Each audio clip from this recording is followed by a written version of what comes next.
Play of the game.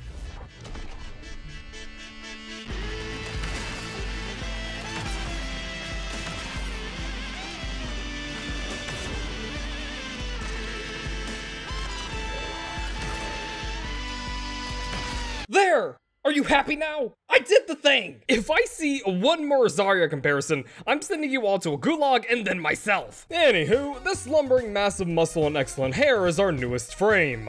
Olga. Hilga. Hildryn.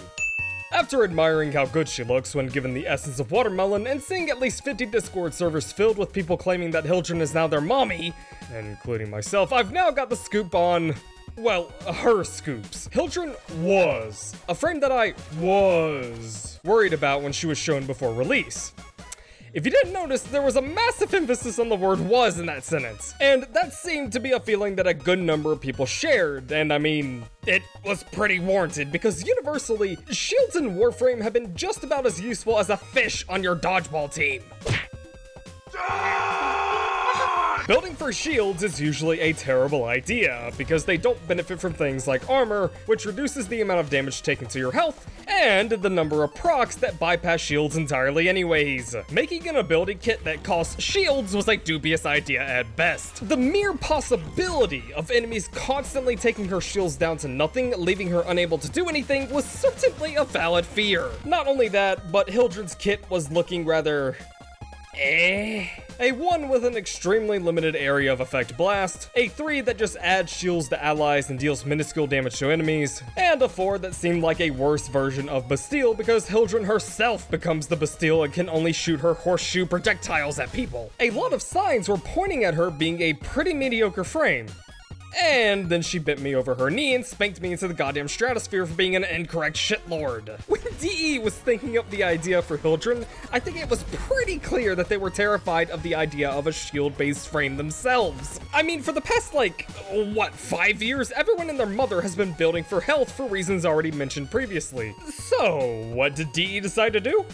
Buff her shields out the ass! I wouldn't say she's the second coming of Christ or anything, but she's an extremely good frame, especially for high-level content, as she's one of those frames that get better the higher enemy levels get. And look, I got a lot of good things to say about her, but before I do, I want to go ahead and get a bias of mine out of the way in regards to her her Balefire Charger. I do not like this glorified horseshoe.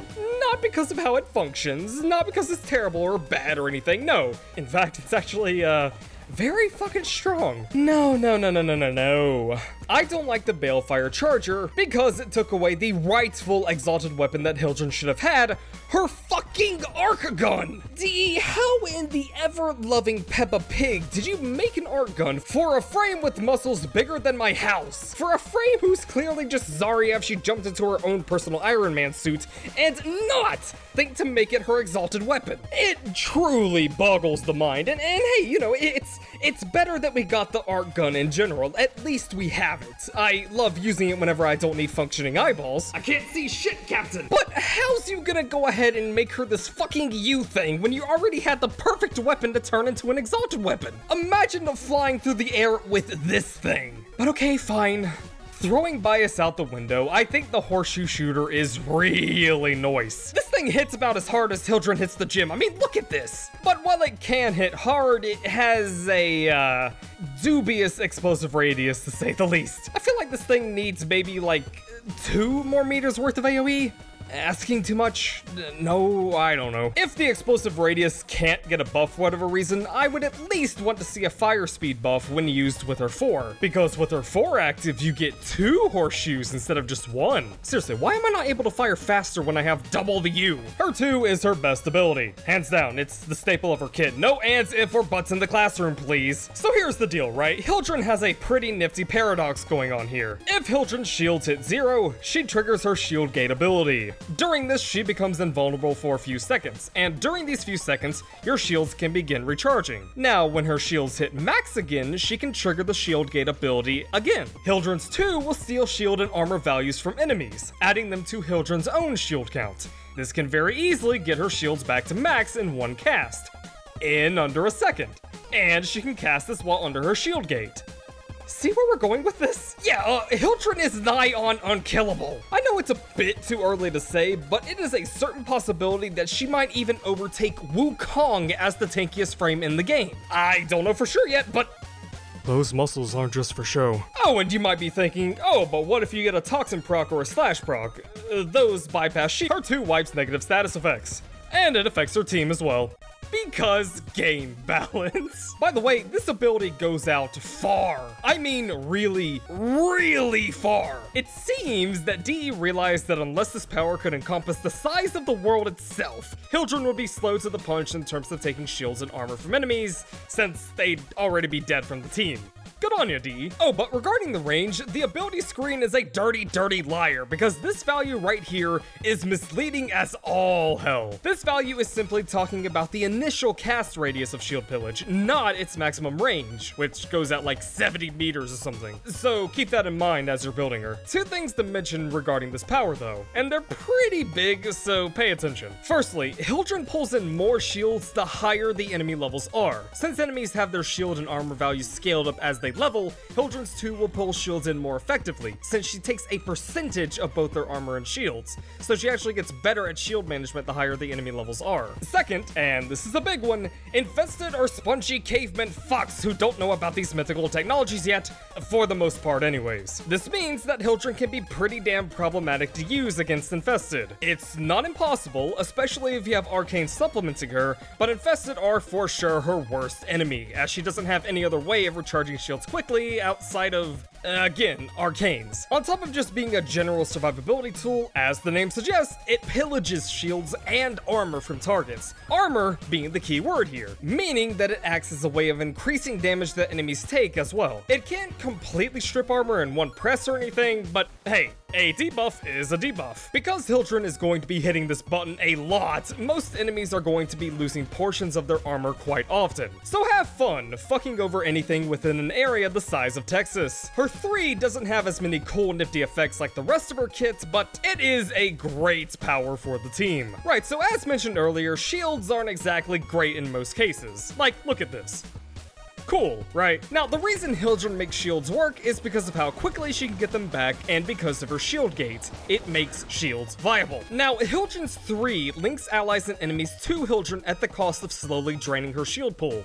Whilst enemies are attached, they take periodic damage, but more importantly, and this is something they don't really tell you very well, your allies gain Hildryn's shield gate passive. What this essentially means is that as long as Hildryn has her 3 up, any ally around her gains a get out of jail free card should they take fatal damage. Not only that, but the link boosts their max base shields, increases shield recharge speed, and can even give them overshields when they wander out of range. Having what is essentially a Phoenix renewal that you can refresh on allies extremely quickly because of the additional shield regen they get is a really strong support power. Here's a fun fact. Bringing a Hildryn to things like arbitrations is a guaranteed way to get your wiener jostled if you have this power on. Oh, and because of the damage it can do, you can also use it to wipe low-level enemies. So if you're doing something like a level 10 Fisher, keep that in mind. It stacks with her 4's innate damage as well. Speaking of which, 4 turns you into a helicopter, comprised of pure terror, energy orbs, and the best exclusive dance in the game. She does have some restrictions in this mode. She can't use her regular weaponry, for example, but she can use her Balefire while in this mode to turn into an attack chopper. She also turns into what is essentially a mobile Vauban Bastille. Now, with the restrictions it has, they did give it another nice perk. Enemies suspended by her 4 periodically drop energy orbs,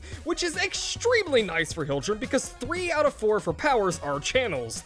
Channels work incredibly well with energy conversion. Energy conversion needs orbs. 4 makes enemy poop orb. Pretty simple synergy. But I don't find myself in her helicopter mode for too long because you can't use your 2 while you're in it. And as established before, her 2 is probably her best power. One thing that's kind of been a dick though is that enemies will occasionally fall out of her 4's hover radius for seemingly no reason. Why the shit are you doing that? Now with all of this said, here's some pointers from Uncle Trib. See this value here?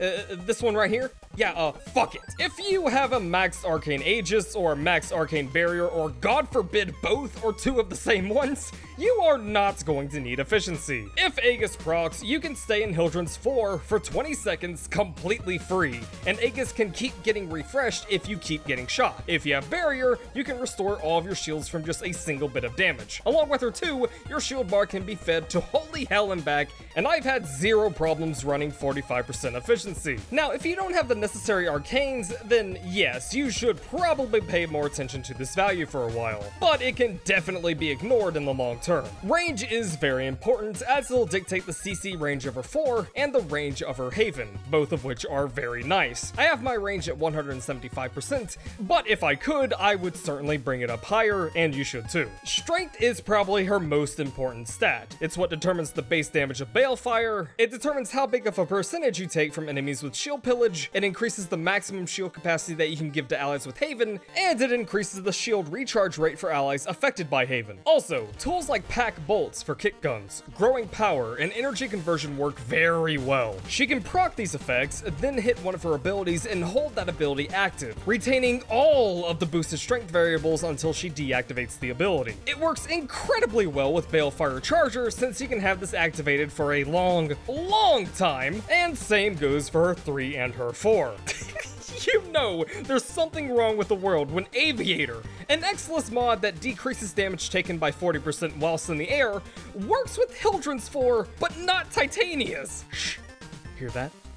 If you listen very closely, you can hear the faint crying of all 3 Titania mains. Unless they fix that by the time this video comes out, of course, but if they haven't, Aviator is a pretty damn good Exilus mod. So if you pick up Hildryn, what kind of frame can you expect? Well, you're going to be using her Balefire Charger to wipe the floor with pretty much anything that exists, and you're going to be using her shields to keep her alive, but her main selling point is without a doubt her support. Her type of support is incredibly unique, because there's very few frames that can make shields worthwhile. So she's not going to be in a situation like, say, you have a Trinity and a Harrow on the same team, and so the Harrow loses a good portion of its use in that team. And this isn't even including her smaller aspects, like the ability to spawn energy orbs. Hildryn synchronizes very well with other supports if they exist, because she currently has what I would say is a monopoly on the shield aspect of support.